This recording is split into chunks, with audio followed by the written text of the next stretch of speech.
Numerology में date of birth का कितना बड़ा रोल है हमारी लाइफ प्रेडिक्शंस में, हमारी पर्सनालिटी डेवलपमेंट में? परमात्मा ने इस संसार में एक पर्टिकुलर ग्रह नक्षत्र में एक राशि में एक ही समय पे क्यों भेजा, there is a reason behind. तो न्यूमरोलॉजी हमें उस उद्देश्य को समझने में भी हेल्प करती है। इसके बहुत डीपर मीनिंग्स है। बच्चे जो है वो रिलेशनशिप का बड़ा चल रहा है या जब शादी होती है, तो क्या ऐसा है कि हमें नंबर्स कंपैटिबिलिटी देखनी चाहिए? एक होता है हमारा मूलांक और एक होता है भाग्यांक। मूलांक वो होता है जिस तारीख पे हम पैदा हुए हैं। सपोज मानिए आप 25 तारीख को पैदा हुए हैं, तो 5 और 2 जोड़ने पर 7 बनता है, तो आपका मूलांक हुआ 7 नंबर। अच्छा। उसी तरीके से भाग्यांक भी निकलता है जिसमें हम तो नंबर कंपैटिबिलिटी भी होती है कि ये नंबर इसके साथ बहुत अच्छा करता है, या फिर कोई नंबर ऐसा है कि जो आपस में मिल गया तो बिल्कुल मतलब विस्फोटी हो जाए। जैसे हम न्यूमरोलॉजी में बोलते हैं कि 1 और 8 नंबर एनिमी पोजीशंस पे बैठे हैं, राइट? हाँ। 3 और 6 एनिमी पोजीशंस पे बैठे हैं, ओके। तो डेफिनेटली इनके क्लैशेस होंगे। तो मैं ये जानना चाहूंगी कि राहुल गांधी जी के डेट ऑफ बर्थ के अकॉर्डिंग क्या वो पीएम बनेंगे कभी? ये ऑकल्ट साइंस कोई भी अंधविश्वास फैलाने का टूल नहीं है, ये एक गाइडिंग टूल है। वो न्यूमरोलॉजी के पीछे ना, मतलब वो लोग इतने पागल थे कि उसको पेन हो रहा है, डॉक्टर को रिक्वेस्ट कर रहे हैं, इंस्टाग्राम रील के माध्यम से वो ये सब कर रही थी। और फिर मैंने उसके साथ खूब फाइट किया, मतलब आर्ग्यूमेंटल फाइट किया, और उन्हें पता नहीं था कि आई ऑल्सो प्रैक्टिस न्यूमरोलॉजी। तो शी वाज लाइक, आप कौन हैं, कहाँ से आई हैं, क्यों बीच में पढ़ रही हैं? आपकी कोई बुक भी आने वाली है जो न्यूमरोलॉजी अकल्ट के ऊपर प्रॉपर एक गाइडेंस के साथ, क्या है वो बुक?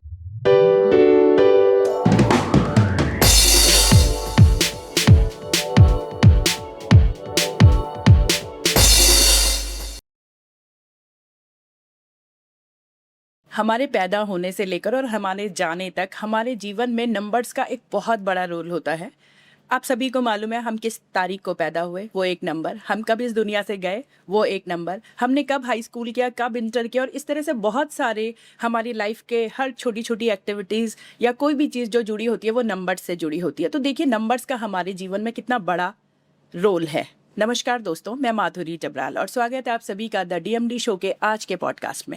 आज हमारे साथ इन्हीं नंबर और ये जो अंक हमारी लाइफ में, इनका क्या रोल होता है, कितने इंपॉर्टेंट होते हैं ये अंक हमारे लिए, इसी पे आज हम पॉडकास्ट करने जा रहे हैं। हमारे साथ देहरादून की एक जानी मानी न्यूमरोलॉजिस्ट हैं, इरा एच मटपाल, और आज हम उनसे जानेंगे कि क्या नंबर वाकई इतना बड़ा रोल प्ले करते हैं जैसा कि हमें बताया जाता है और जैसे हम आए दिन देखते हैं।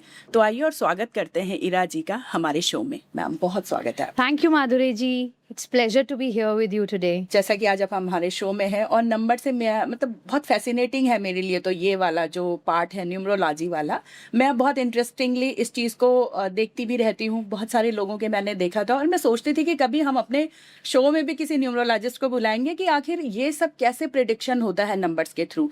तो सबसे पहले तो ये बताइए मैम कि न्यूमरोलॉजी की तरफ आपका इंटरेस्ट कैसे?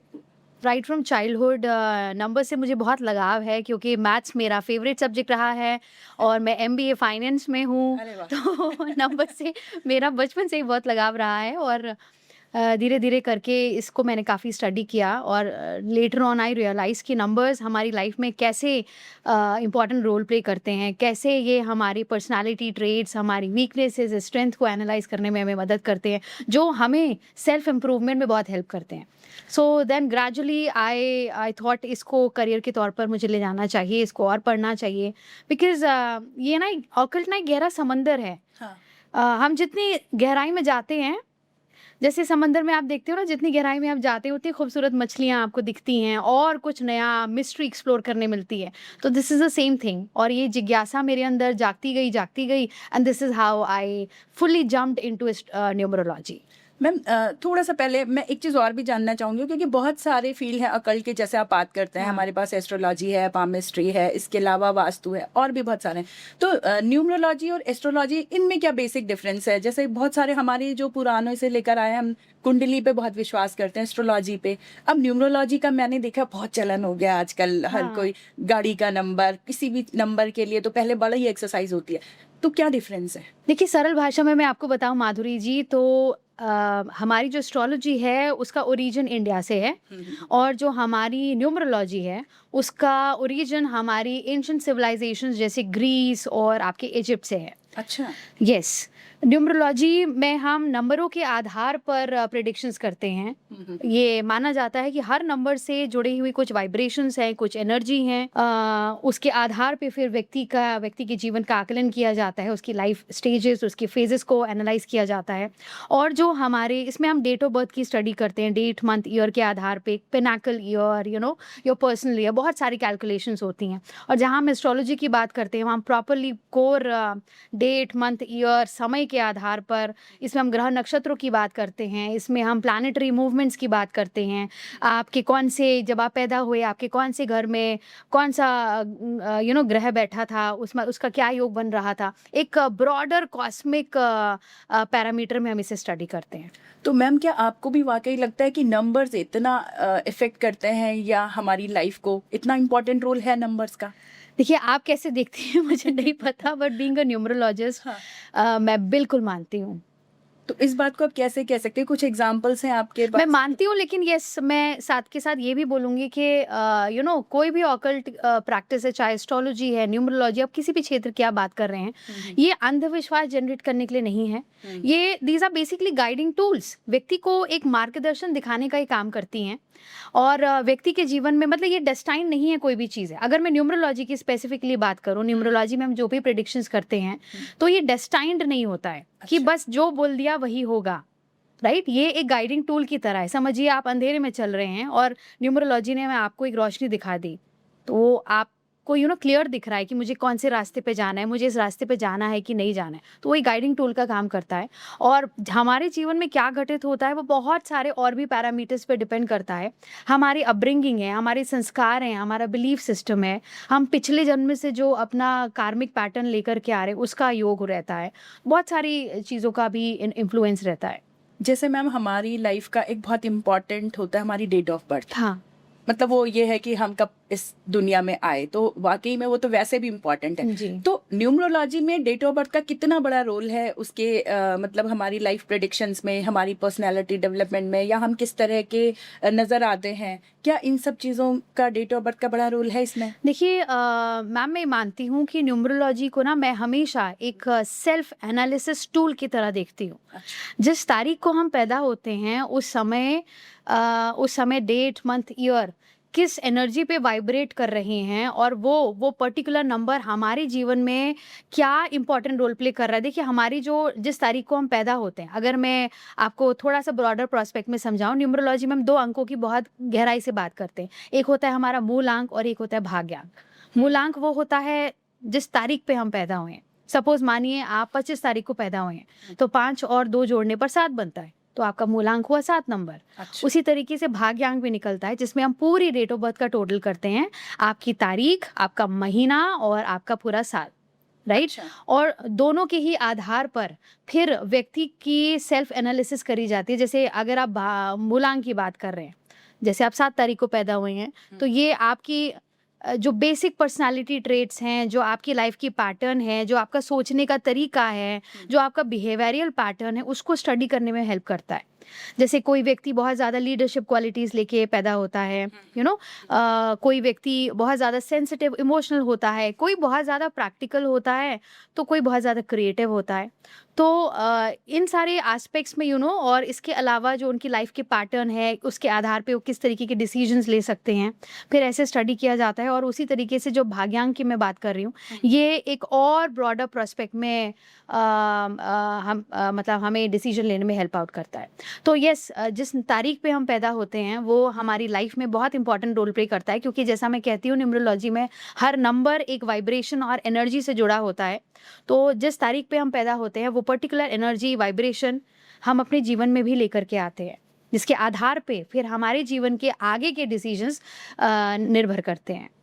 तो जैसे आप अभी बता रही हैं कि मूलांक हो गया और भाग्यांक हो गया, तो वो हमारी लाइफ के पैटर्न भी फिक्स करते हैं। मतलब अगर आप किसी को नहीं जानती हैं, आपके सामने नहीं है और आपके पास उसकी डेट ऑफ बर्थ है, तो आप कितना कुछ उसके बारे में प्रेडिक्ट करते देखिए, हैं? मैं हमेशा बोलूंगी, न्यूमरोलॉजी कभी भी ये नहीं कहती कि ये चीज डेस्टाइंड है, ये ऐसा ही होगा, राइट? ये एक गाइडिंग टूल है, ये आपको मदद कर सकता है, गाइड कर सकता है, गाइडिंग टूल है। This is not destined. For example, अगर आप 7 नंबर वालों की बात करते हैं, यूजुअली जो 7 नंबर वाले लोग होते हैं, अगर मूलतः मैं बात करूँ तो वो बहुत ज़्यादा डिसअपॉइंटमेंट्स को अट्रैक्ट करते हैं, बहुत ज़्यादा दिल से सोचने वाले लोग होते हैं, बहुत प्यारे लोग होते हैं, वेरी स्पिरिचुअल पीपल, प्रैक्टिकलिटी थोड़ी कम होती है, इमोशनल एस्पेक्ट उनका थोड़ा ज़्यादा होता है। लेकिन यहीं पर कोई 7 नंबर वाला व्यक्ति अगर किसी हमारे जीवन में हमारी अपब्रिंगिंग का, माँ-बाप ने जो बचपन से संस्कार दिए हैं, हमारी अपनी थॉट प्रोसेस होती है, हमारे जीवन के अपने तजुर्बे भी तो होते हैं, वो भी तो हमारे व्यक्तित्व का हिस्सा बनते हैं। तो बिल्कुल। कोई ऐसा व्यक्ति है जो 7 नंबर बॉर्न है, लेकिन उसने लाइफ में कुछ ऐसे एक्सपीरियंसेस लिए हैं कि वो ऑटोमैटिकली उन प्रैक्टिकलिटी की तरफ इंक्लाइंड हो गया है। तो आप देखोगे 7 नंबर वाला बहुत प्रैक्टिकल भी है, 7 नंबर वाला बहुत ज़्यादा मंदिर में घंटी बजाने वाला व्यक्ति नहीं दिखेगा आपको। 7 नंबर वाला, जहाँ मैं कह रही हूँ, बहुत ज़्यादा डिसअपॉइंटमेंट को अट्रैक्ट करता है, बहुत जल्दी लोगों पे विश्वास करता है और धोखे खाता है। वहीं 7 नंबर वाला व्यक्ति आप ऐसा भी देखोगे, फूँक-फूँक के कदम रखने वाला। तो बहुत सारी चीज़ें होती हैं। तो ये एक गाइडिंग टूल होता है, डेस्टाइन नहीं होता है। लेकिन हाँ, अगर आप पहली बार किसी को मिल रहे हैं तो उसकी डेट ऑफ बर्थ के आधार पर न्यूमरोलॉजी के माध्यम से आप उस व्यक्ति के व्यक्तित्व के बारे में आकलन कर सकते हैं कि ये इस तरीके का हो सकता है और मुझे इसके साथ ऐसे ही बात करनी है, इससे ऐसे ही डील करना है। तो मैम, अभी जैसे आपने मुझे एक नंबर के बारे में बताया कि 7 नंबर का जो ट्रेट है वो इस तरह का रहता है। अब वो डिपेंड करता है इंडिविजुअल टू इंडिविजुअल, और आपका कहना था कि और भी बहुत सारी चीज़ें हैं जो उसको इफेक्ट करती हैं। तो अगर मैं ऐसे आपसे पूछूं कि 1 से 9 तक हमारे जो नंबर हैं, वो एक जल्दी से आप बता दें, 1 2 वाले कैसे कैसे होते हैं, ये सारे नंबर्स वाले, अगर जनरली बात करें हम। अब तो सोशल मीडिया में इतना कुछ फ्लोट कर रहा है कि everyone is a numerologist, but still to tell you, एक नंबर वाले as we always associate 1 number with राजा, सन, सूर्य से एसोसिएट करते हैं, तो राजा वाली क्वालिटीज तो उनमें होती ही हैं। अच्छा। आप किसी छोटे घर में पैदा हुए हो कि बड़े घर में पैदा हुए हो, वो राजा वाली क्वालिटीज आप में हमेशा रहेंगी। ऑर्डर देने का, मम्मा पानी ले आओ, अपनी वाइफ को ऑर्डर देना, ये कर दो, Leadership वो quality. वाली चीज रहेंगी। और आप Leadership. हमेशा जब फ्रेंड सर्कल में भी ऐसे बच्चे होते हैं ना, ऐसे लोग होते हैं, तो वो आप देखोगे बचपन से ही ना, they want to lead. Even road में भी ऐसे बच्चे खेल रहे होते हैं ना, मैं जो बोलूंगा वही होगा। बाकी बाकी बच्चे उनको फॉलो कर रहे होते हैं। अच्छा। तो ये एक ट्रेट होता ही है एक नंबर वालों में। बस ये है कि they are very giving kind of people, वो दिल से जिसको भी देते हैं ना, बहुत दिल से देते हैं। लेकिन हाँ, एक नंबर वाला व्यक्ति के साथ एक और चीज़ बहुत ज़्यादा होती है कि जब ये किसी को दिल से देता है और बदले में उसे वो चीज़ नहीं मिलती ना, तो वो अंदर से उसको बहुत बहुत अलग तरीके की डिसअपॉइंटमेंट हो जाती है। मतलब वो हर्ट हो जाता है, या कहना चाहिए उसका ईगो सा हर्ट हो जाता है कुछ। अच्छा। तो ईगोइस्ट तो होते हैं। अगर आप किसी एक नंबर वाले को बहुत ज़्यादा कुछ समझाने की कोशिश करेंगे ना, कुछ समय तक तो शायद वो सुन ले, लेकिन उसके बाद फिर वो अच्छा। बोलते रहो, I will do what I want to do. तो यहाँ से सुन के यहाँ से निकाल देंगे। उसके बाद मतलब आई एम द बेस्ट वाला फील आ जाता है। हाँ, मतलब ये है उनके अंदर थोड़ा हाँ। ट्रेट्स। नहीं, आपकी बातों से ही मैं प्रेडिक्ट कर रही हूँ, मतलब मुझे नहीं पता न्यूमरोलॉजी का, बट जैसा आप बता रही हैं तो थोड़े समय तक सुना, देखो, फिर एक नंबर वाले की मैं बात आपको बताऊं तो they are always very commanding, ruling, leadership quality से भर भर के होते हैं, बहुत गिविंग नेचर के होते हैं। They always want to help people around, सबकी मदद करने वाले होते हैं। लेकिन हाँ, एक नंबर अगेन बहुत सारे कॉम्बिनेशन से बनता है। आप 1 तारीख को पैदा हुए हैं, आप 10 तारीख को पैदा हुए हैं, आप 28 तारीख को पैदा हुए हैं, आप 29 तारीख को पैदा हुए हैं, 19 तारीख को पैदा हुए हैं। तो निर्भर करता है इस बात पर भी कि आप किस तारीख को पैदा हुए हैं और कौन सी कॉम्बिनेशन से आपका एक बन रहा है। अच्छा। वो भी प्रभाव डालता है। बट अच्छा। बेसिकली बोलूँ तो ये बहुत ज़्यादा giving nature, full of energy and बहुत ज़्यादा लीडरशिप क्वालिटी से भरे लोग होते हैं। बस इन्हें अपनी ईगो का थोड़ा सा बैलेंस करके चलना होता है, नहीं तो लाइफ में ऑब्स्टिकल्स एक्सपीरियंस कर सकते हैं। 2 नंबर और वाले। यस, डिसिप्लिन, मतलब एक नंबर वाला कोई भी व्यक्ति है, किसी भी तारीख को पैदा हुए, अगर उसके डेट जोड़ने पर एक बनता है, उसको हमेशा एक डेली रूटीन फॉलो करना चाहिए। मतलब टाइम टेबल के अनुसार चलना चाहिए। जैसे प्लानिंग थिंग्स, वो कहते हैं ना कि प्लान आउट करो और फिर दिन को प्लान करो। अक्सर आप देखोगे कुछ ऐसे लोग होते हैं जो देखा जाएगा, कर लेंगे, उठ जाएंगे। No, if you have to get up at 8 o'clock, you have to get up at 8 o'clock। तो वो डिसिप्लिन इनकी लाइफ में जरूरी है, और जहाँ ये डिसिप्लिन ले आते हैं, इनकी लाइफ में मैजिकल ट्रांसफॉर्मेशंस होते हैं। वहीं मैं 2 नंबर वालों की बात करूँ, lot of mood swings, confusions, they need lot of pampering and praise. All those people जो ये पॉडकास्ट सुन रहे हैं और उनके घर में उनकी वाइफ या हस्बैंड या बच्चे 2 नंबर वाले हैं, प्लीज उनको बहुत पैम्परिंग और प्रेज के साथ रखें, क्योंकि दे लव पैम्परिंग और प्रेज। मतलब वाइफ है तो प्लीज कभी कभी बोल दो क्या खाना बनाती हो तुम? हस्बैंड है तो कभी प्रेज कर दो, यार you are so loving caring, this is what they need. 2 number वाले बहुत प्यारे लोग होते हैं और थोड़ा कंफ्यूज हो जाते हैं, लोगों की बातों में आ जाते हैं, डिसीजंस शायद कई बार नहीं ले पाते हैं। अगेन ये निर्भर करता है कि आप 20 तारीख से 2 बन रहे हो, 11 तारीख से बन रहे हो या फिर 29 तारीख से आप बन रहे हो, राइट? कैसे आपके कॉम्बिनेशन आपको 2 तक पहुंचा रहे हैं, उसका भी प्रभाव पड़ता है। If I talk about 3 number people, again they are fun loving, full of energy, बहुत एंटरटेनिंग, लेकिन बीच बीच में थोड़े थोड़े डिस्ट्रैक्ट हो जाते हैं। मतलब कुछ काम शुरू किया, डिस्ट्रैक्ट हो गए, फिर दूसरी तरफ मन लग गया, ऐसा थोड़ा थोड़ा अच्छा। रहता है। ऐसा कई बार देखा जाता है 3 नंबर वालों के साथ। और बहुत ज्यादा नॉलेजेबल होते हैं, जहां से मौका, I am not just talking about किताबी ज्ञान, हाँ, मतलब ज्ञान तो ज्ञान होता है ज्ञान ना। है, हाँ। आप यूट्यूब के माध्यम से भी कुछ नया सीख सकते हैं, आप न्यूज़पेपर के माध्यम से सीख सकते हैं, तो इन्हें कुछ ना कुछ नया सीखने का होड़ लगी रहती है, सीखते हैं। ऐसा थोड़ा रहता है इन लोगों के साथ। और पार्टी लवर किस्म के होते हैं। इन लोगों को थोड़ा सा डिस्ट्रैक्शन से बचने की ज़रूरत होती है। मतलब अच्छा। चैनलाइज करने की अपनी एनर्जी थोड़ा सही दिशा में ज़रूरी होती है। तो ये बहुत अच्छा कर जाते हैं। 4 नंबर वालों की मैं बात करूँ तो थोड़ा सा स्टॉबर्न होते हैं, मुंह के थोड़े कड़े होंगे आप देखोगे, लेकिन बुरे नहीं होते हैं। मतलब इनकी बातों से शायद आपको लगे कैसी है, कैसा है, कैसे बोल रहे हैं, आपके मन में एकदम से छवि आ जाएगी, this person is not good या वेरी रूड। पर वो उनकी जबान ऐसी होती है, पर दिल से वो लोग बहुत प्यारे होते हैं। They very discipline, very organised, हर चीज को टाइम को, हर काम को टाइम से खत्म करना, कहीं पहुंचना है टाइम से पहुंचना, these are the beautiful traits. और वहीं मैं 5 नंबर की बात करूं तो 5 नंबर वाले बहुत जल्दी बोर हो जाते हैं।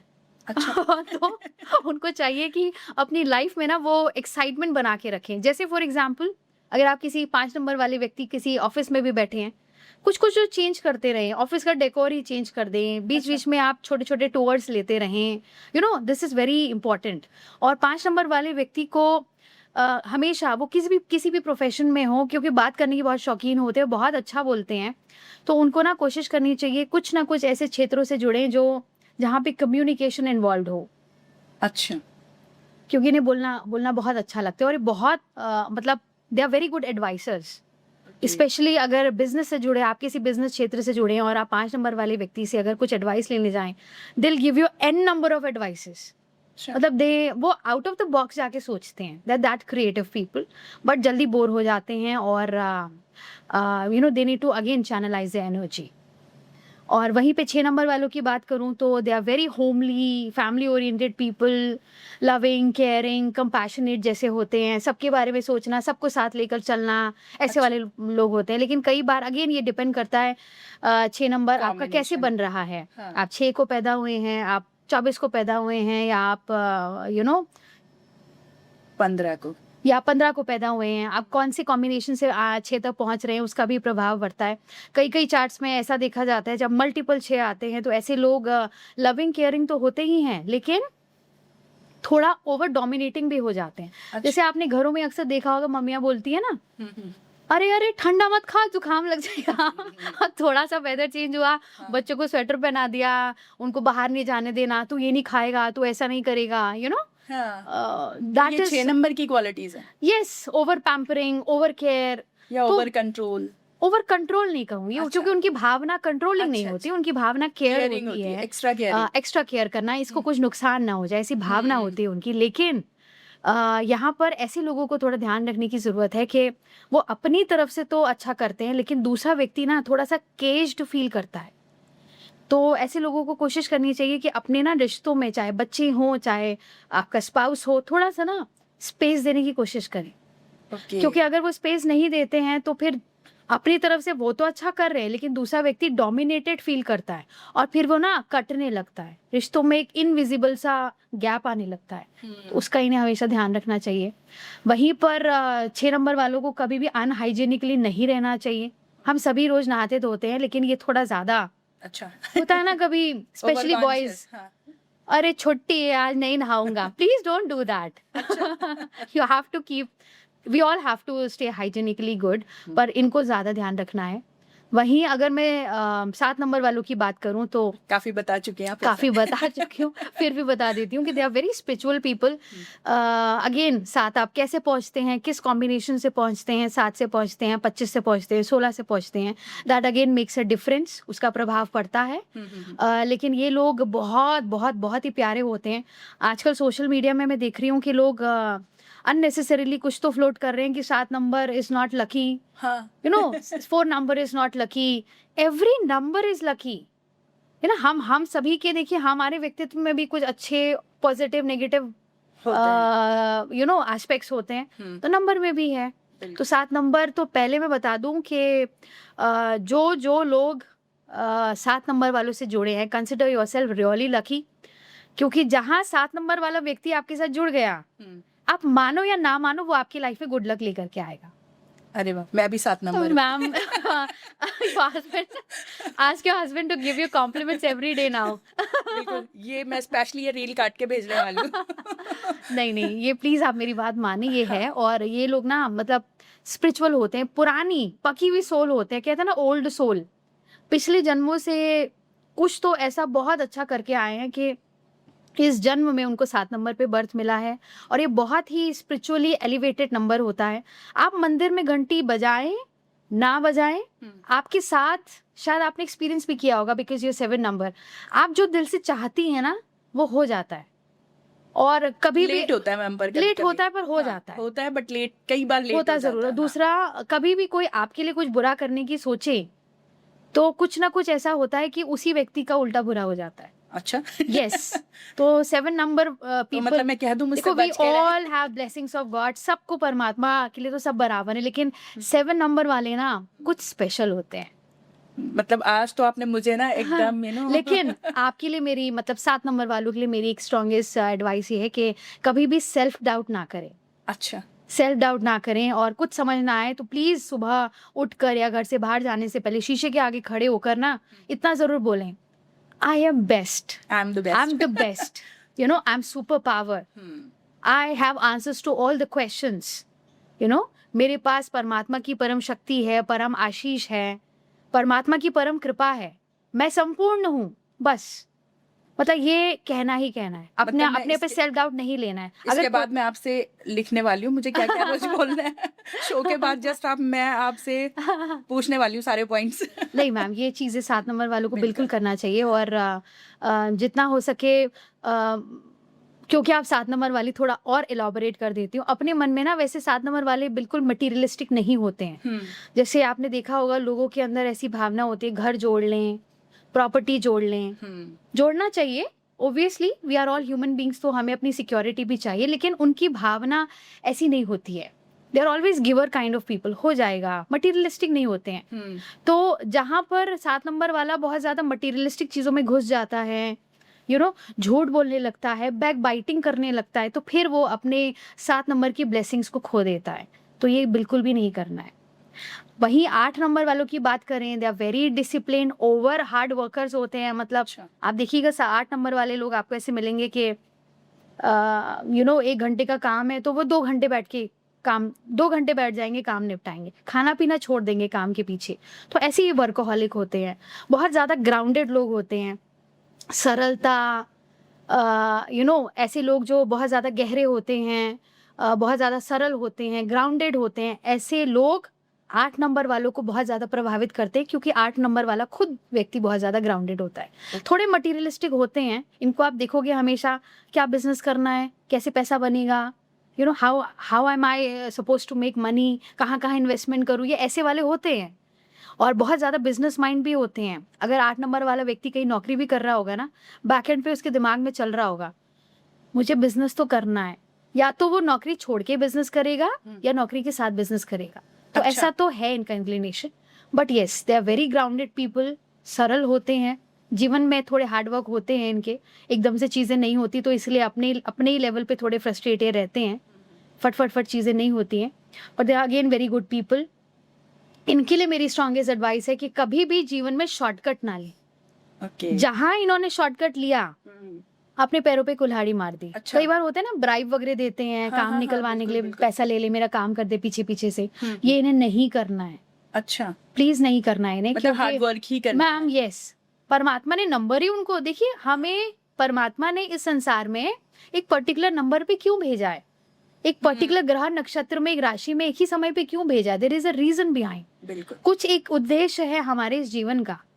तो न्यूमरोलॉजी हमें उस उद्देश्य को समझने में भी हेल्प करती है। ये अच्छा। सिर्फ ये नहीं है कि मैं कौन सी गाड़ी लूं, मैं नाम को कैसे बैलेंस करूं, it is not just related to that, इसके बहुत डीपर मीनिंग्स है। न्यूमरोलॉजी में बहुत गहराई में हम लोगों को हेल्प आउट कर सकते हैं, लोग अपना सेल्फ एनालिसिस कर सकते हैं, कहाँ उनको इम्प्रूवमेंट चाहिए, कौन सी दिशा उनके लिए सही है, क्या करना चाहिए, क्या नहीं करना चाहिए। तो 8 नंबर वाले व्यक्ति को मैम शॉर्टकट्स नहीं लेना चाहिए, और जितना हो सके ना ज़रूरतमंदों की मदद करनी चाहिए सेल्फलेस भाव से। आप कई बार मैं देखती हूँ इंस्टाग्राम में लोग दान कर रहे होते हैं, this is how they posing, वहाँ फोटो ले रहा है कोई और दान, प्लीज डोंट डू दैट, आप करो, पर जब आप उस दान को कर रहे हैं तो आपकी भावना, मतलब दान ना सीक्रेटिव होना चाहिए मैम, हम वैसे भी कहते हैं कि गुप्त Yes, दान महादान। गुप्त दान ही होना चाहिए, क्योंकि वो फिर दान नहीं रह जाता, हाँ, फिर वो तो वो एक शो ऑफ सोशल हो मीडिया गया ना, स्टंट हो वो तो जाता है, और शो फिर ऑफ वो हो- फलता भी नहीं है। पहली बात मैं Exactly. आपको बोलूँ तो वो हम्म। फलता भी नहीं है। तो 7 नंबर वालों को दान पुण्य करते रहना चाहिए। अगर ऐसे लोग कभी मंदिर जाते हैं तो अमूमन क्या होता है, हम गए प्रसाद लिए आ गए, कुछ देर बैठिए वहाँ, सेवा करिए, झाड़ू लगा दीजिए, प्रसाद वितरण में हेल्प करिए। तो ऐसा कुछ कुछ इन्हें करना चाहिए। जो 3 नंबर वाले लोग होते हैं उन्हें बीच बीच में मैम, जैसे स्पिरिचुअल बुक्स होती है ना, जैसे कहीं भंडारा हो रहा है, कोई कीर्तन हो रहा है, वहाँ पे धार्मिक किताबों का वितरण कर दें। अच्छा। या कोई ज़रूरतमंद बच्चा है जो अपनी किताबें नहीं अफोर्ड कर सकता, उसे स्टेशनरी दान कर दें। 2 नंबर वाले व्यक्तियों को पानी का खूब दान करना चाहिए। अच्छा। चाहे वो स्ट्रीट डॉग्स हों, या कोई व्यक्ति हो, मतलब आपने देखा होगा ना पंजाबी लोग अक्सर वो थोड़ी गर्मियाँ आती सेवा हैं तो करने सेवा जाते- करते हाँ हैं, हाँ हाँ। Something like that, that is very good. वो अपने, मैम वो कितना प्यारा एक काम कर रहे हैं, अपने कर्मा तो अच्छे कर ही रहे हैं, साथ में वो अपने चंद्र को इतना खूबसूरत बैलेंस कर रहे हैं, अपने शुक्र को इतना खूबसूरत तरीके से बैलेंस कर रहे हैं। तो इस तरीके से पानी का दान करना चाहिए। कुछ नहीं तो चिड़ियाओं के लिए दाने के साथ साथ पानी रखने की हैबिट डाला करें 2 नंबर वाले। तो ऐसे और हम वहीं 8 पर तक पहुंच गए थे। 9 नंबर की मैं बात करूं तो मैम 9 नंबर वाले बहुत ज्यादा ह्यूमैनिटेरियन ग्राउंड्स बहुत अच्छे होते हैं, मतलब अच्छा। दानवीर कर्ण। लेकिन अगेन डिपेंड करता है 9 में आप कैसे पहुंचे हैं। 9 नंबर के थ्रू, आप 27 नंबर के थ्रू पहुंचे हैं, या आप 18 के थ्रू पहुंचे, उसका प्रभाव पड़ता है। अगर 9 थोड़ा सा नेगेटिव है आपके चार्ट में, तो फिर जहां आपको वो बहुत ज़्यादा व्यवहार कुशल बनाता है, वहीं रिजिड भी बना देता है। आप अपनी गलती इजिली मानेंगे नहीं। और अच्छा। बहुत ज़्यादा अगर 9 नंबर का प्रभाव नेगेटिव है, तो फिर आपकी ज़बान में कुछ ऐसी तीव्रता आ जाएगी कि जाने अनजाने कुछ तो आप ऐसा कड़वा बोल देंगे कि दूसरा व्यक्ति हर्ट हो जाए। अच्छा। तो ऐसे कुछ ट्रेट्स 9 नंबर के रहते हैं। और अदरवाइज़ ये बहुत ज़्यादा ह्यूमैनिटेरियन ग्राउंड्स में बहुत अच्छे होते हैं, बहुत दिल से देने वाले लोग होते हैं, और थोड़े मूडी होते हैं। मूडी भी नहीं बोलूँगी, मैं बोलूँगी अनप्रेडिक्टेबल होता है। मतलब आप कभी 9 नंबर वाले लोगों के साथ एनकाउंटर हो, जो लोग पॉडकास्ट देख रहे हैं वो कनेक्ट कर पाएँगे कि कभी तो उनका ऐसा रहता है ना, देने, हाँ, हाँ, हाँ, हाँ, ही, ये भी ले ले, ये भी ले ले, और कभी कभी बिल्कुल अपोज़िट, मतलब बिना कहे ही आपका सारा काम कर देंगे, और कभी काम कर दो, मैं नहीं करूँगा, मैं नहीं करूँगी, तो मूडी टाइप की अनप्रेडिक्टेबल थोड़ा इनका स्वभाव रहता है। और जो लेडीज़ मैरिड हैं या हस्बैंड्स मैरिड हैं, वो अपने स्पाउस के बारे में अक्सर सोचते होंगे। 9 नंबर वालों के लिए, अभी-अभी तो ठीक थी, अभी-अभी मुँह क्यों बन गया? अभी तो हँस रही थी, अभी-अभी इसको क्या हो गया? मतलब ऐसा थोड़ा अनप्रेडिक्टेबल इनका स्वभाव रहता है। तो 9 नंबर वालों को ना जितना हो सके चांदी से जुड़ी कोई चीज़ अपने पास ज़रूर इन्वॉल्व करनी चाहिए। आप चांदी का चेन पहन लो, आप जैसे आप फीमेल हैं तो पायल वगैरह, कड़े वगैरह पहन सकती हैं, या राइट? कोई छल्ला डाल दिया। छल्ला डाल लीजिए। हर ये तो खैर मैंने कोई और रीज़न से डाला है, पर आप डाल सकते हैं। और इसके अलावा चांदी के ग्लास में पानी पीना यूजुअली हम 2 नंबर वालों के लिए बोलते हैं, पर ये 9 नंबर वालों के लिए भी फलता है। अच्छा। और अगर आपके चार्ट में 9 बहुत ज़्यादा नेगेटिव पोजीशन पे बैठा है, तो फिर लाल कलर से थोड़ा परहेज़ रखना चाहिए। अच्छा। बहुत ज़्यादा लाल-लाल कपड़े, लाल पर्दे, ये सब अवॉइड करना चाहिए। और अगर आप 9 नंबर पे पैदा हुए हैं, तो कोशिश करें कि आप अपने नाम पे कोई गाड़ी ना लें, और ले रहे हैं तो पहले अच्छे से कुंडली का न्यूमरोलॉजिकली, एस्ट्रोलॉजिकली आकलन करें, और अच्छे ही समय पे लें, क्योंकि 9 नंबर थोड़ा व्यक्ति को एक्सीडेंट प्रोन भी करता है। तो अगर ऐसा नहीं है तो डेंट पेन स्क्रैच की संभावना तो लगाता है, चोट पटक ऐसा तो करता है, तो इसका थोड़ा सा ध्यान करना चाहिए। और बीच बीच में जैसे एक अमावस्या वगैरह आती है तो लाल चीज़ों का दान कर दे, जैसे मसूर की दाल वगैरह का अपने हाथों से दान कर दे, अच्छा रहता है। मैम जैसे अभी आपने इतने सारे नंबर्स के बारे में हमें लगभग सबके ट्रेट्स बता दिए इस तरह, तो नंबर कंपैटिबिलिटी भी होती है कि ये नंबर इसके साथ बहुत अच्छा करता है, या फिर कोई नंबर ऐसे हैं कि जो आपस में मिल गए तो बिल्कुल मतलब विस्फोटी हो जाए, कुछ ऐसा भी ट्रेट्स आता है नंबर कंपैटिबिलिटी की जब हम बात। बिल्कुल बिल्कुल। अच्छा। अगेन मैं फिर आपको यही चीज़ लेकर के आऊंगी कि न्यूमरोलॉजी एक गाइडिंग टूल है, ये डेस्टाइंड नहीं है। नहीं है। मतलब मैं ये नहीं कह, जैसे हम न्यूमरोलॉजी में बोलते हैं कि 1 और 8 नंबर एनिमी पोजीशंस पे बैठे हैं, राइट? हाँ। 3 और 6 एनिमी पोजीशंस पे बैठे हैं, ओके। तो डेफिनेटली इनके क्लैशेस होंगे। और लेकिन ये डेस्टाइंड नहीं है, ऐसा नहीं है कि 1 और 8 नंबर वाला व्यक्ति का डिवोर्स होगा ही होगा, वो बहुत सारे पैरामीटर्स पे डिपेंड करता है, राइट? मैंने ऐसे भी कपल स्टडी किए हैं मैम के जिनको मैंने वार्न किया था, लड़की 8 है तो लड़का 1 है, एंड आई वांट देम, वो लिव इन रिलेशन पे रहते थे, एंड आई वांट देम कि मत शादी करना। वो नहीं माने, शादी करी, 2-3 महीनों में रोते धोते आ गए, मैम उसने मुझे दीवार पे दे मारा, पुलिस केस हो गया, अब मैं डिवोर्स फाइल कर दिया, मैं नहीं खा सकती इस आदमी के साथ, राइट? तो अच्छा। ऐसी सिचुएशंस भी क्रिएट करता है। और ऐसे भी मैंने कपल्स देखे हैं जहां पर वो 1 और 8 हैं, मतभेद होते हैं, लेकिन जैसा मैं आई ऑलवेज से ना, हमारी अपब्रिंगिंग, हमारे संस्कारों का, हमारी विचारधारा का भी हमारे जीवन में प्रभाव पड़ता है। तो वो खुद से ही अपना बेस बचपन से ही इतना स्ट्रांग और मैच्योर लेके आए हैं कि वो जानते हैं कि इस कॉन्फ्लिक्ट को, इस एंटी सोच को हमें कैसे बैलेंस करना है। तो वो अपनी कंपैटिबिलिटी अच्छी भी बना के चलते हैं। तो यस, एंटी नंबर्स होते हैं। अच्छा। सोच समझ के डिसीजंस लेने चाहिए, जैसे आप शादी की बात कर रहे हैं, आप हाँ। पार्टनरशिप की बात कर रहे हैं। जैसे मैं पूछने ही वाली थी आपसे ये कंपैटिबिलिटी के बाद कि क्या जैसे अभी बच्चे जो है वो रिलेशनशिप का बड़ा चल रहा है या जब शादी होती है, तो क्या ऐसा है कि हमें नंबर्स कंपैटिबिलिटी देखनी चाहिए? एब्सोल्युटली देखनी चाहिए, अच्छा। एब्सोल्युटली देखनी चाहिए। What I do with my clients is, मैं उनको ये नहीं बोलती कि तुम बहुत सीवियर केसेस में ऐसे मत शादी करना, otherwise I definitely tell them कि देखो ये पॉसिबिलिटीज है, यहाँ पे ये प्रॉब्लम्स हो सकती हैं, और उसके बाद वो अपना डिसीजंस खुद लेते हैं। और उनका उनका जो सेल्फ मैम चार्ट होता है ना, वो भी बहुत कुछ रिफ्लेक्ट करता है। जैसे अगर मैं आपका चार्ट स्टडी करूं, मान लीजिए आप 8 नंबर हैं, और मान लीजिए आपके जो पार्टनर हैं वो 1 नंबर वाले व्यक्ति हैं, 8 और 8 की नहीं बनती, लेकिन अगर मैं आपकी चार्ट का पूरा आकलन करूं और आपके हस्बैंड के चार्ट का पूरा आकलन करूं, तो चार्ट पढ़ के ही मुझे आपके पर्सनालिटी ट्रेट्स भी तो समझ में आएंगे। It is not just about 8 and 1, personality traits भी तो समझ में आएंगे, आपके लाइफ का पैटर्न समझ में आएगा, आपका बेसिक नेचर भी मुझे समझ में आएगा। वो सिर्फ 1 और 8 पे ही निर्भर नहीं करता है, डेफिनेटली वो गाइड करता है, पर और भी नंबर्स है ना हमारे चार्ट में, उनकी प्लेसमेंट्स है। अच्छा। तो डेफिनेटली मुझे आइडिया लग जाएगा कि ये लोग उस कॉन्फ्लिक्ट को ओवरकम कर पाएंगे कि नहीं कर पाएंगे, अच्छा। या बिल्कुल ये जमेगी ही नहीं और इनको बिग नो कह देना चाहिए। तो बहुत सारे पैरामीटर्स पे हम स्टडी करते हैं, बट यस, चार्ट स्टडी करने चाहिए, कंपैटिबिलिटी चेक करनी चाहिए। एक चीज़ मैम मुझे अभी ध्यान आई है आपकी बातों में, अभी मतलब वो मेरे माइंड में पहले से नहीं था। हम अक्सर ये आपने देखा होगा जर्नल एक बात कही जाती है ना, जब कुंडली मिलान या इस तरह का होता था कि एक ही राशि के हैं भाई, तो मतलब उनको बहुत अच्छा ये होता था कि कम पड़ती है दोनों की जब सेम राशि होती। तो क्या नंबर्स में भी ऐसा होता है कि अगर सेम नंबर्स हैं तो ऐसा कुछ है? नंबर्स में नहीं होता, लेकिन हाँ, कोई 4 नंबर वाला दूसरे 4 नंबर वाले के साथ, एक 9 नंबर वाला दूसरे 9 नंबर के साथ थोड़ा सा मतभेद क्रिएट करता है।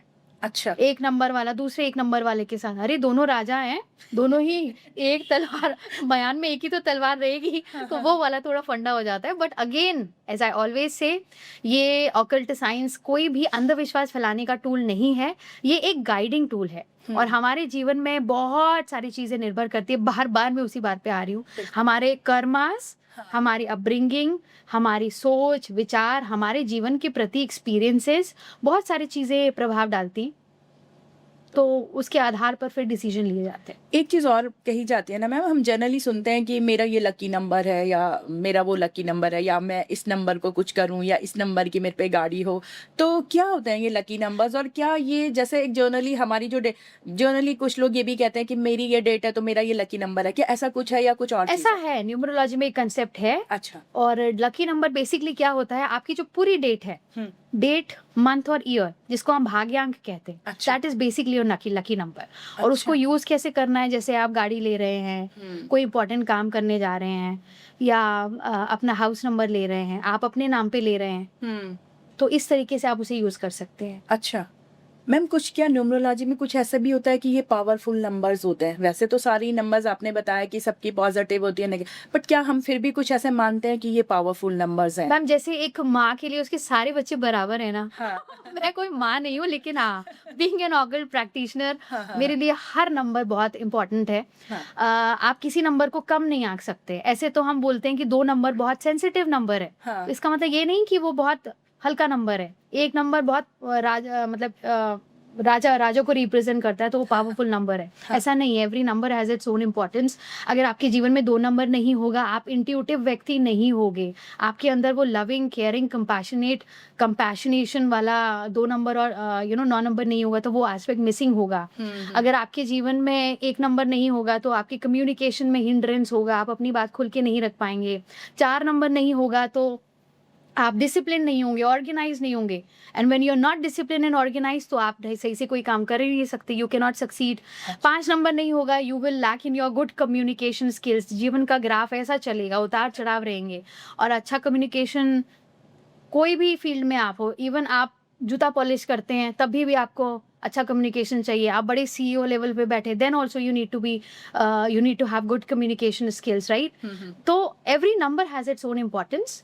तो ऐसा कुछ है नहीं, मतलब कि ये मतलब मैं पावरफुल नहीं नंबर मानती, है? लोग बोलते हैं कि हाँ, मतलब काफी मैंने रील्स कई में जगह देखती से हूँ सुना है कि ये कि कोई पर्टिकुलर पावरफुल नंबर है, ये नंबर है तो ma'am, every number has its own importance. हम जिस तारीख पे पैदा हुए हैं, वी शुड बी हैप्पी, और हमें बहुत खुश रहना चाहिए। छोटे छोटे मिथ्स ना, मतलब लोगों के अंदर अंधविश्वास पैदा करते हैं। कई बार लोग रील्स देख के आते हैं मेरे पास, हाँ। अरे मैम मेरे जीवन में सब खत्म है, मैं 8 नंबर को पैदा हुआ हूँ।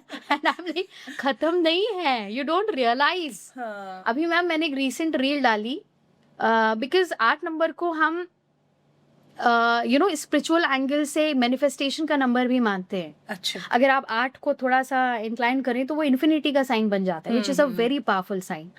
तो 8 number is also represented as sign of manifestation. आप देखो ना, हमारे 8 नंबर कैसे खराब हो सकता है, देखो परमात्मा ने कैसे उसको अलाइन किया है। हाँ। आप ह्यूमन डीएनए को देखोगे ना, हाँ, उसको कुछ अगर कुछ वो मैम 8 की फॉर्मेशन में है। उसी तरह। सन चंद्र के जो फेजेस होते हैं ना, हाँ। वो भी 8 फेजेस में चलते हैं। तो हम नहीं कह सकते ना कि 8 नंबर इज, हमारी पूरी सृष्टि, हमारा पूरा यूनिवर्स 8 की वाइब्रेशन में वाइब्रेट कर रहा है।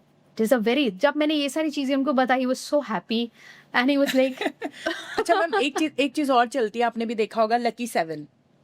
कभी लकी आपने 7। सुन के लकी 7 होता है? लकी 7 मतलब बहुत जगह मैंने इसको नोट किया है, बहुत सारे लोगों से सुना लकी भी है। 7 नहीं, मैंने नहीं सुना। What exactly are you trying to ask? मतलब ऐसा होता है कि जैसे कोई लकी 7, जैसे 7 नंबर है, तो बहुत सारी जगह या बहुत सारी रील्स में मैंने भी ऐसा सुना है कि लकी 7 नंबर, लकी 7 या 7 लकी नंबर होता है। मैम 7 तो लकी होता ही है। नहीं, बट ऐसा मतलब ये भी मिथ है या फिर वाकई ऐसा कुछ है? मैं ये जानना चाह रही हूँ बेसिकली। मैम नहीं, this is not a myth, this is not a myth, क्योंकि 7 नंबर वाला जो है, जैसा मैंने आपको भी बताया, ये एक मेच्योर सोल है। अच्छा। मेच्योर सोल है, पिछले जन्म से बहुत कुछ अच्छे कर्मास लेकर के यहाँ पे आया है, इस जन्म में आया है, और स्पिरिचुअली बहुत ज्यादा एलिवेटेड सोल है, मतलब Okay. बहुत ज्यादा स्पिरिचुअली उठा हुआ सोल है। ऐसे लोग, मतलब मंदिर में पूजा पाठ करे ना करे, अगर किसी कोने में बैठकर भी भगवान का स्मरण करेंगे ना, अच्छी भावना से किसी के लिए कोई कामना रखेंगे, अपने लिए कोई भावना रखेंगे, वो इंस्टेंटली मैनिफेस्ट हो जाती है। ओके। तो दिस इज अ वेरी, इसीलिए शायद इसको लकी नंबर, इसीलिए मैंने आपको बोला था जब आपकी बात आई थी कि हाँ। 7 नंबर वाला व्यक्ति जिसके साथ जुड़ता है, हाँ, ये आपने बोला था। उसके लिए जीवन में गुड लक लाता है। लेकिन अगेन दैट डजंट मीन कि 7 is a powerful number. Every number has its own importance, her number का अपना महत्व है। अच्छा, एक मैम आजकल बहुत ट्रेड मैंने देखने सुनने को आ रहा है, आप खैर इस फील्ड में ही है तो आप तो रोज इन चीज़ों को फेस भी करती होंगी, कि आजकल हम देखते हैं अपने जो हमारे नाम के स्पेलिंग्स है ना, उसको बड़ा नेम बैलेंसिंग चल रहा है कि न्यूमरोलॉजी के अकॉर्डिंग हमारा अपने नाम को हमें इस नंबर पे लाना है, ऐसे लाना है, उसके लिए कभी कोई नाम।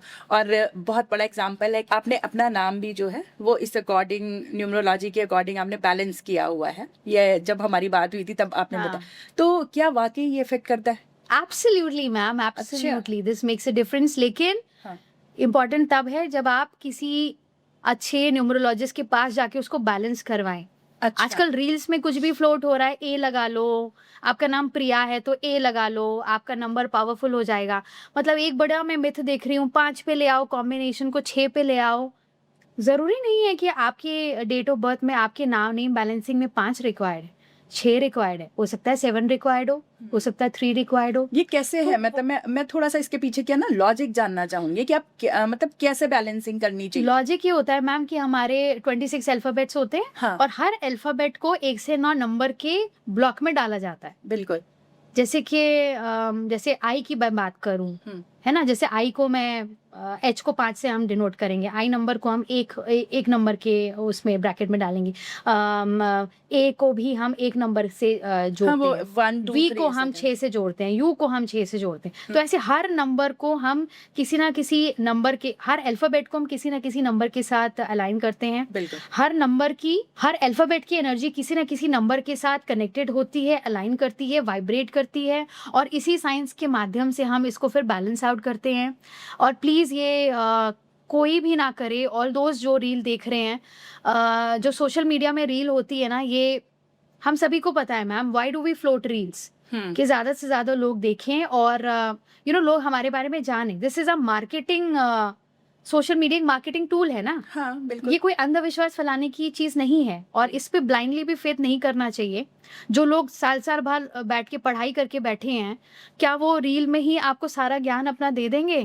तो that is a half information. हाँ। तो ब्लाइंडली उस पे फुली फेथ करके नहीं आगे बढ़ना चाहिए। अगर एक एक्स्ट्रा ए लगाना है तो पहले या तो आप उस सब्जेक्ट को खुद से पढ़िए और फिर डिसीजन लीजिए, या किसी परफेक्ट न्यूमरोलॉजिस्ट के पास जाके उसको बैलेंस कराइए। पर नाम का प्रभाव पड़ता है, मैंने खुद अपने नाम में चेंजेस किए हैं। हाँ, इसीलिए मैं आपसे ये जानना चाह रही हूँ, क्योंकि इसको तो आप पर्सनली, आपका पर्सनल एक्सपीरियंस होगा। मैम आई नाम have seen change- magical changes. अच्छा। I have seen magical changes. और मैं जब भी कोई ऐसी चीज करती हूँ ना, मैं हवा में नहीं करती, मतलब आई एक्सपेरिमेंटेड ऑन माई ओन। जैसे मैं अपना भी चार्ट पढ़ती हूँ, और मैं कुछ रेमेडी अपनी क्लाइंट्स को सजेस्ट करने से पहले, अगर मुझे लगता है ये मेरे लिए भी रिक्वायर्ड है, तो मैं उसको खुद ट्राई करती हूँ। If I feel this is genuine, then I suggest to my client. Same goes with name numerology. मैंने मैम 4-5 नेम चेंज करके देखा है, मतलब पिछले 6-7 महीने से मैं यही एक्सपेरिमेंट कर रही थी। आप अगर अभी मेरा पर्सनल फेसबुक चैनल देखोगे, उसमें अभी भी कहीं पे वो पुराना नाम है, AIRA, अलग अलग स्पेलिंग्स में मैंने कॉम्बिनेशंस भी उसको डाला। अच्छा। देन आई स्टडीड दैट कि यस, इसका इम्पैक्ट पड़ता है। तो ये नेम जो बैलेंसिंग होती है मैम, ये हम किसके साथ बैलेंस करते हैं? डेट ऑफ बर्थ के डेट साथ? ऑफ बर्थ के साथ बैलेंस। अच्छा, दोनों के नंबरिंग जी। को बैलेंस करना, मतलब वही नंबर कॉम्पैटिबिलिटी। मैम देखो, बहुत सारी चीजें हैं ना, आप किस तारीख को पैदा हुए हैं उसका कॉम्बिनेशन। जैसे आप 7 हैं, 25 तारीख से 7 आया है, तो वो 5 और 2 का भी कॉम्बिनेशन होगा। आपके डेट ऑफ बर्थ का मतलब भाग्यांक को भी उसमें एनालाइज किया जाएगा। आपका जो पहला नाम है, जैसे मेरा इरा है, उसको देखा जाएगा। इरा एच मटपाल पूरे को देखा जाएगा। तो बहुत सारे पैरामीटर्स में पूरी डिटेल कैलकुलेशंस होती है। ओके, बट जर्नल यही है कि जो मेरे को समझ आया, जितनी अभी आपके साथ जितनी देर में बैठी हूँ, मेरे को ये समझ आया कि वो डेट ऑफ बर्थ के साथ आपके नाम का जो नंबर्स कंपैटिबिलिटी, आई थिंक वही देखा जाता है। हाँ, कि कंपैटिबल इस नाम के साथ। यस। इस और date of उसमें birth भी का। मैम कॉम्बिनेशन ऑफ नंबर्स होता है। हाँ। जैसे अगेन आपका मैं नाम बैलेंस कर रही हूँ, ठीक है, और मान लीजिए मेरा नाम इराज मटपाल है, जो पहले मैंने कॉम्बिनेशंस बैलेंस किए, अभी मेरा नाम 37 पे बैलेंस होता है।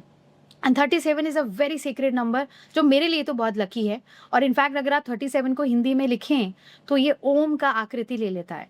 हाँ। है ना, तो ये बहुत, और वो लोग जो ऑकल्ट क्षेत्र से जुड़े हैं उनके लिए तो ये बहुत एक ब्लेसिंग का ही काम करते हैं। और मेरे लिए तो मतलब अल्फाबेट को, क्योंकि इसमें मैम हम ना आपके जितने भी कॉन्सोनेंट्स होते हैं, आपके जितने वॉवल्स होते हैं, उनके कॉम्बिनेशंस को भी आंकते हैं। ऐसे ही खाली 37 का कॉम्बिनेशन नहीं बनाया जाता। और ये 37 मतलब एक नंबर कई तरीके से आ सकता है। अगेन आप 19 पे भी मैं ला सकती थी, मैं 28 पे भी अपने नाम को ला सकती थी, मैं 37 में ही क्यों लाई? तो मुझे क्या रिक्वायर्ड है, तो वो भी सारा चीजें हम इसके अंदर डिटेल में एनालिसिस करते हैं। तो जर्नली आप क्या रिकमेंड करेंगे? मतलब जर्नली किसी को जाना चाहिए नेम बैलेंसिंग के लिए, या कुछ Absolutely, स्पेसिफिक अगर या कुछ ऐसे सिचुएशंस हैं कि तभी आप जाएं? मैम देखो मेरे क्लाइंट मुझसे पूछते हैं कि नहीं पूछते हैं, मैं अपने आप बैकएंड पे कोई मेरे से कंसल्टेशन लेने आता है, मैं अपने आप उसका नेम बैलेंसिंग चेक कर लेती हूँ। अगर रिक्वायर्ड होता है तो मैं रिकमेंड कर देती हूँ। बाकी Okay. उसकी स्व इच्छा है, वो कंफर्टेबल है हम्म। तो अप्लाई करे, नहीं तो नहीं, बट मैं सजेस्ट कर देती हूँ। और कई बार ऐसा होता है ना, लोगों को जब वो कुंडली वगैरह दिखाते हैं, जो ज्योतिष आचार्य होते हैं वो कहते हैं सब तेरी लाइफ में बहुत अच्छा है, एवरीथिंग इज गुड। हाँ। न्यूमरोलॉजिकली भी कई बार किसी ने लोग दिखाते हैं, बोलते हैं बहुत अच्छा है, लेकिन फिर भी जीवन में उतार चढ़ाव हैं और आपके कर्मास भी ऐसे खराब नहीं है, आप तो बहुत गिविंग नेचर के हैं, अच्छे व्यक्तित्व के इंसान, फिर क्यों ऑब्स्टिकल? तो प्लीज नेम बैलेंसिंग जरूर चेक कराएं। ओके। एक चीज़ और मैम, नेम बैलेंसिंग तो आपने आज क्लियर कर दिया मुझे।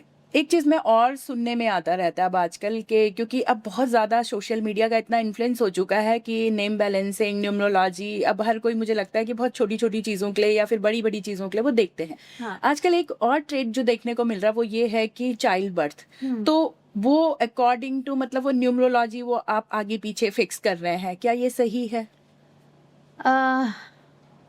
50-50 सा आंसर मैं कुछ दूंगी आपको। देखिए, सबसे पहले तो बच्चे की और माँ की हेल्थ प्रायोरिटी रखती है, राइट?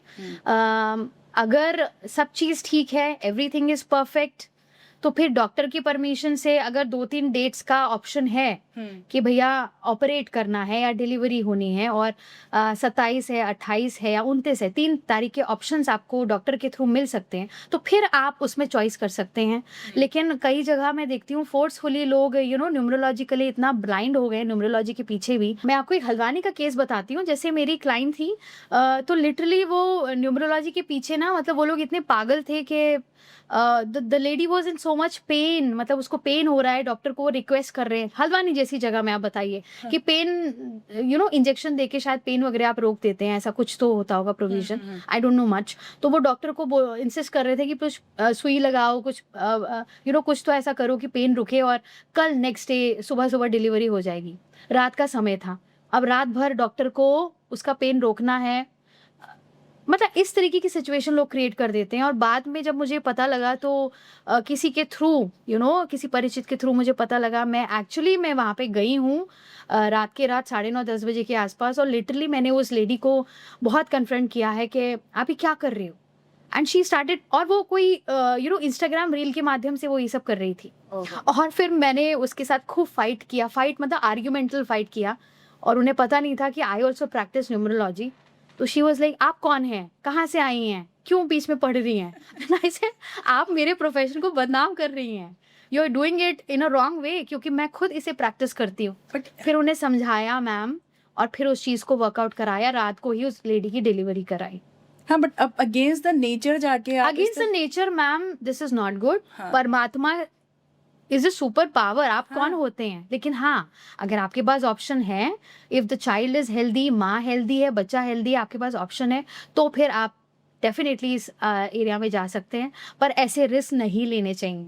हाँ, ये तो फिर अगेंस्ट द नेचर जाके इन ह्यूमैनिटेरियन ये सब कुछ, मतलब ये तो समझ से परे है। बिल्कुल मैम, मतलब ये मैं बार बार आपको कह रही हूँ, और सबको ये बोलूंगी कि ऑकल्ट गाइडिंग टूल है, प्लीज इसे अंधविश्वास के तौर पे मत लीजिए। मैम, क्या नंबर्स हमारा करियर डिसाइड करते हैं? हमारे बच्चों के अच्छा। पॉइंट ऑफ व्यू से मैं ये पूछ रही हूँ, जो हमारे या जो भी करियर, तो सबको पसंद होता है कि एक अच्छा करियर अपना हो, तो क्या नंबर्स डिसाइड करते हैं करियर को? टू सर्टेन एक्सटेंट मैम, आप कह सकती हैं इसे, क्योंकि न्यूमरोलॉजी के माध्यम से हम व्यक्ति के बेसिक नेचर को, उसके पर्सनालिटी ट्रेट्स को, उसके बिहेवियरल पैटर्न को, उसकी वर्किंग एबिलिटी को हम एनालाइज कर सकते हैं। जैसा अभी मैंने आपको पहले पॉडकास्ट में बोला कि कुछ लोग क्रिएटिव होते हैं, कुछ लॉजिकल थिंकिंग रखते हैं, कुछ बहुत प्रैक्टिकल होते हैं, कुछ इमोशनल एस्पेक्ट से सोचते हैं। तो वो चीज़ें हमें ना इसके माध्यम से बहुत गहराई में पता लग जाती हैं, और उसके आधार पर डेफिनेटली ये हेल्प आउट करता है बच्चे को या बड़ों को अपने करियर से रिलेटेड डिसीजन लेने में। अगेन ये कोई एक वो नहीं है कि प्रेशर वाली चीज़ नहीं है कि न्यूमरोलॉजी में ये बोल दिया तो तुम्हें यही करियर लेना है।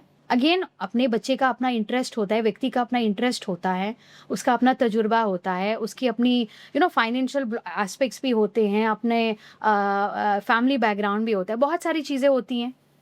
But as a guiding tool, as a guiding tool ये जैसा आप बहुत बता रहे ये थे। बहुत इंपॉर्टेंट रोल प्ले करता है। इनफैक्ट मेरे पास आते हैं मैम बच्चे, मतलब 9वीं 10वीं कक्षा में जैसे पहुंचते हैं, पेरेंट्स आके अप्रोच करते हैं, अच्छा। साइंस स्ट्रीम बेटर रहेगी, मैथ्स बेटर है, इंजीनियरिंग बेटर है, मेडिकल स्ट्रीम बेटर है। मैं डेफिनेटली उनको गाइड करती हूँ, ओके। लेकिन साथ में ये भी बोलती हूँ कि बच्चे का इंटरेस्ट भी पूछ लेना।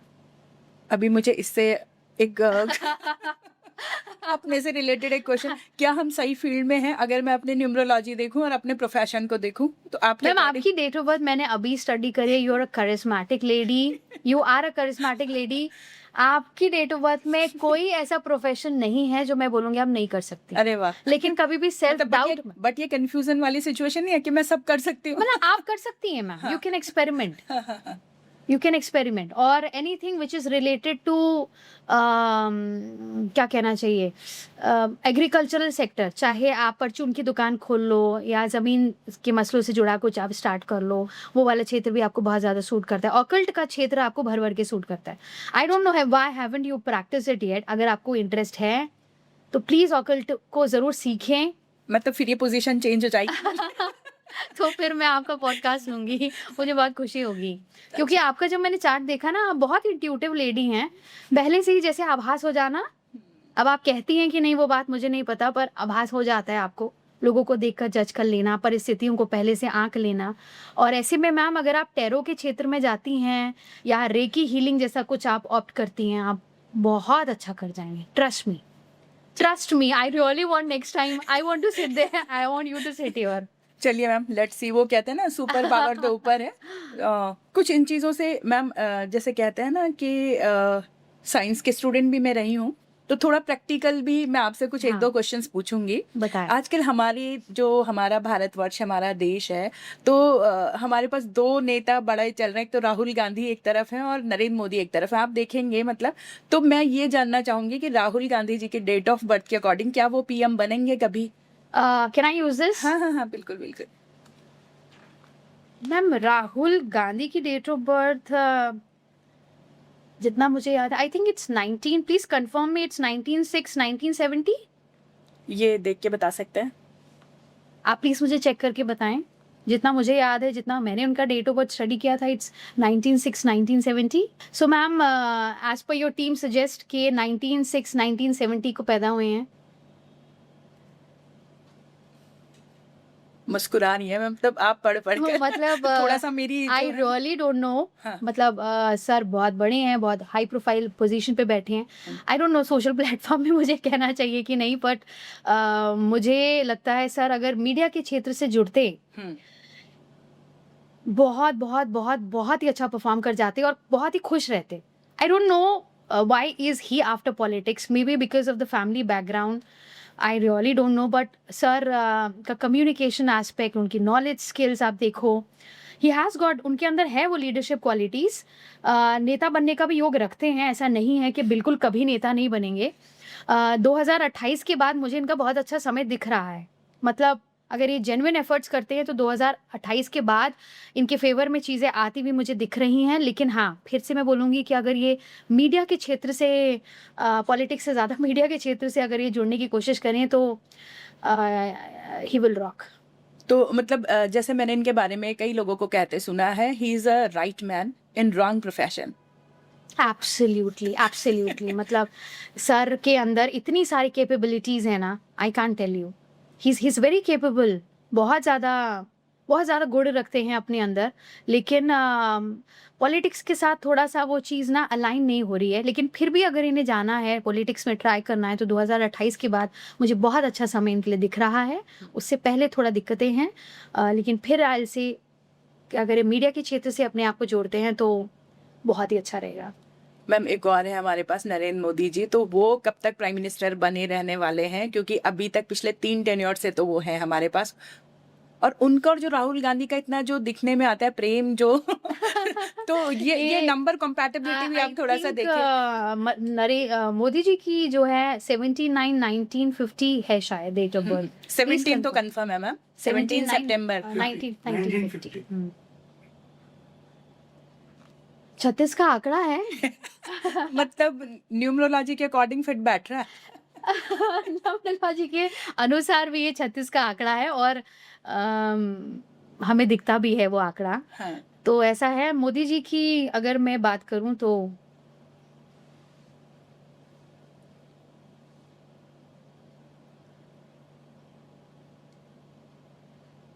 मैम है सरकार अभी, लेकिन अगले साल थोड़ा-सा उतार-चढ़ाव लाते हुए मुझे दिख रहा है। मतलब 2027 थोड़ा उतार-चढ़ाव लाते हुए दिख रहा है। अच्छा। ये साल तो ठीक है, पर 2027 थोड़ा चैलेंजेस सर के लिए ज़्यादा। ऑल्दो मोदी जी की लाइफ में चैलेंजेस रहते ही हैं। अभी हमने देखा कि कैसे वो पूरा जंतर-मंतर पे पूरा वो प्रोटेस्ट हुआ है। प्रोटेस्ट। जब आप पॉलिटिक्स से जुड़ते हैं तो इट इज़ अ पार्ट जो होता ही है। ये कुछ समय वैसे भी इनका थोड़ा प्रॉब्लमैटिक चल रहा है, लेकिन 2027 में दिक्कत मुझे दिख रहा है। जैसे मैम आप अभी हम देख रहे हैं इनका कि वो 17 यानी 8 हो रहा है, हुँ। तो ये 8 नंबर के अकॉर्डिंग आपको इनका जो ट्रेट है वो दिखता है पर्सनालिटी का? I just told you ma'am, 8 number वाले कितने ग्राउंडेड होते हैं, बहुत स्पिरिचुअल होते हैं, और बहुत हार्ड वर्किंग। हार्ड वर्किंग होते हैं और बहुत ज़्यादा लीडरशिप स्किल्स रखते हैं, क्योंकि 1 और 7 से भी बना है ना 8। तो यस, वो सब चीज़ें हमें दिखती हैं, भर-भर के इनके अंदर स्ट्रॉन्ग विल पावर है। He is a very strong will powered person. जितने स्पिरिचुअल हैं, उतने ही प्रैक्टिकल अप्रोच भी ज़िंदगी में रखते हैं। Yes, he is a wonderful, that's why he is a PM. He is wonderful person. Ma'am इनका 2027 में भी अच्छा है, ऐसा मैं नहीं कह रही हूँ कि योग नहीं है, बट हाँ, चैलेंजेस आएँगे। मतलब जैसे इज़िली अभी तक बहुत जैसे सारे इजीली लोग, सब। जैसे एक बड़ा मत जो है मोदी जी को सपोर्ट करता रहा है, तो 2027 के इलेक्शन में थोड़ा-सा डेविएशन देखे जा सकते हैं। पर क्योंकि सूर्य इंडिविजुअली मैं इनका चार्ट डेट ऑफ बर्थ के अनुसार आकलन करूँ तो सूर्य इनकी ईयर को रूल करता हुआ मुझे दिख रहा है 2027 में, और सूर्य जब भी हमारी ईयर को रूल करता है, बहुत कुछ हमें अच्छा देकर जाता है, लेकिन ये कॉन्फ्लिक्टिंग पोज़ीशन में भी है, तो चैलेंजेस भी लाता हुआ दिख रहा है। और राहुल गांधी की मैं बात करूँ तो 2028 में if he makes genuine efforts, तो मुझे 28 के इनके लिए बाद अच्छा आपके? चांस दिख रहा है। 2028 से 2030 तक अच्छा समय दिख रहा है। ओके मैम, अभी आपने एक बात की पर्सनल ईयर की, पर्सनल ईयर क्या होता है? पर्सनल ईयर मैम हमारा जो ये समय है, जैसे 2027, 2027-28 ये कैसा चलने वाला है? अच्छा, तो वो पर्सनल ईयर मतलब हर हर नंबर का देखो अपना मैम, एक बहुत ईयर सारी चीज़ें होती हैं, इसमें पिनाकल ईयर होता है, पर्सनल ईयर होता है। जैसे फॉर एग्ज़ाम्पल आपको इस साल गाड़ी लेनी है, राइट? तो हम जैसे ज्योतिष आचार्य के पास जाते हैं, वो हमारे ग्रह नक्षत्रों की स्थिति देखकर हमें बताते हैं कि तुम्हारे लिए इस समय गाड़ी लेना उचित है कि नहीं। न्यूमरोलॉजी के माध्यम से हम डेट ऑफ बर्थ के अनुसार चेक करते हैं, हम पर्सनल ईयर चेक करेंगे आपका, और पर्सनल ईयर में भी आपका पर्सनल मंथ चेक होगा, कौन से महीना आपके लिए ज़्यादा शुभ है, और उस महीने में भी कौन-सा दिन आपके लिए सबसे शुभ रहेंगे, तो वो पर्सनल डे होगा। अच्छा। तो बहुत डिटेल में एनालिसिस होता है, और हाँ, फिर मतलब वो एक बहुत ही कहते हैं ना मतलब बड़ा विषय है। एक बड़ा विषय है और बहुत ही गहरा विषय है। तो मैम नंबर्स के बारे में आपने अभी इतनी सारी बातें हमें बता दी हैं। नंबर्स के अकॉर्डिंग अब हम अगर मैं जनरल पूछूं तो हम क्या-क्या प्रेडिक्ट कर सकते हैं किसी व्यक्ति के बारे में? अगर न्यूमरोलॉजी के आधार पे आप प्रेडिक्शंस की बात कर रहे हैं, न्यूमरोलॉजी बहुत गहरी तरीके से आपको प्रेडिक्ट कर सकता है। व्यक्ति का जर्नल नेचर, उसकी पर्सनैलिटी ट्रेट्स, लाइफ के पैटर्न्स, क्या-क्या चैलेंजेस आ सकते हैं, कब-कब आ सकते हैं, उसके लिए क्या-क्या करना चाहिए उनको ओवरकम करने के लिए। कंपैटिबिलिटी आप एनालिसिस कर सकते हो, कौन-सा काम आपको फलेगा, नहीं फलेगा, यानी कि करियर एस्पेक्ट में आप इसको एनालाइज़ कर सकते हो। इनफैक्ट मेरे पास मैम पर्सनैलिटी ट्रेट्स की मैं बात कर रही हूँ, आपको पता है मेरे पास मुंबई और दिल्ली में कुछ ऐसी कंपनियों के साथ मेरे कोलैब हैं। नाम नहीं लूँगी, दैट्स वेरी सीक्रेट, पर कुछ कंपनियों के साथ ऐसे कोलैब है क्योंकि वो प्राइवेसी मेंटेन थोड़ा करना चाहते हैं। कि जब उनके पास मैम कोई एचआर डिपार्टमेंट में कोई जब रिक्रूटमेंट होती है, अच्छा। तो फिर वो मैम जैसे कुछ डेट ऑफ बर्थ थोड़ी डाइसी लगती है या उन्हें कन्फ्यूजन होता है ना कि which one should we choose, तो वो मुझे भेजते हैं व्हाट्सएप के माध्यम से डेट ऑफ बर्थ, या ज़ूम मीटिंग के थ्रू वी हैव डिस्कशंस। तो फिर वहाँ पर मैं उनकी उस व्यक्ति की डेट ऑफ बर्थ के आधार पर मैं उसको गाइड करती हूँ कि आपके इस प्रोफाइल के लिए ये बंदा सूटेबल है, आप इसको अपॉर्च्युनिटी दे सकते हो। तो ये इस लेवल तक भी काम करता है। हम अपना फ्यूचर अच्छा कर सकते हैं? मैम फ्यूचर अच्छा करने के लिए आपको कर्म अच्छे करने पड़ेंगे ना। मतलब न्यूमरोलॉजी का कितना रोल है? न्यूमरोलॉजी मैम गाइडिंग टूल है, आपको बता देगा कि देखो आपके लिए ये सही है, ये गलत है। हाँ। और ये आपको नहीं करना है, ये आपको करना है। आप जो कर रहे हो वो सही है कि गलत है, एक एक रास्ता आपको दिखा देगा। आप चलोगे कि नहीं वो तो आपके हाँ, कर्म पे। स्वयं के डिसीजंस होंगे, आपके स्वयं के खुद के कर्मास होंगे जो आगे फ़र्क डालते हैं। अभी मेरे जानने में एक बात और भी आई है कि आपकी कोई बुक भी आने वाली है जो न्यूमरोलॉजी अकल्ट के ऊपर प्रॉपर एक गाइडेंस के साथ। क्या है वो बुक और क्या चीज़ें उससे हमें मालूम होने वाली है? आप थोड़ा-सा बताइए बुक के बारे में। एब्सोल्युटली मैम, ये मेरे लिए बहुत ही खुशी की बात है क्योंकि बहुत जल्द I am coming up with a book from an astrologers point of view. आपने रिलेशनशिप कोचेस से रिलेशनशिप पे काम करने वाले उनके एक्सपर्ट से बहुत सारी नॉलेज और बुक्स आपने पढ़ी होंगी। अब ये किताब मैं लेकर आई हूँ कि एक एस्ट्रोलॉजर कैसे सोचता है। इसमें डेफिनेटली मेरी 2009 से जो मैं प्रैक्टिस कर रही हूँ, रिलेशनशिप पे काम कर रही हूँ, लोगों को हील कर रही हूँ, उनकी काउंसलिंग कर रही हूँ, उसका एक निचोड़ है। और इसमें इस बुक के माध्यम से अगेन मैंने कोई अंधविश्वास फैलाने की बिल्कुल भी कोशिश नहीं करी है। ऐसी कोई रेमेडीज़ नहीं दी हैं कि आप चावल का दान कर दो या पानी चढ़ा दो, नथिंग लाइक दैट। इसमें कुछ प्रैक्टिकल एस्पेक्ट्स पे मैंने कुछ टॉपिक्स कवर किए हैं। देखिए, जब हम डेफिनेटली न्यूमरोलॉजी एस्ट्रोलॉजी के लिए हमारी कंपैटिबिलिटी इंपॉर्टेंट रोल प्ले करती है, लेकिन it is relationship is not only about compatibility.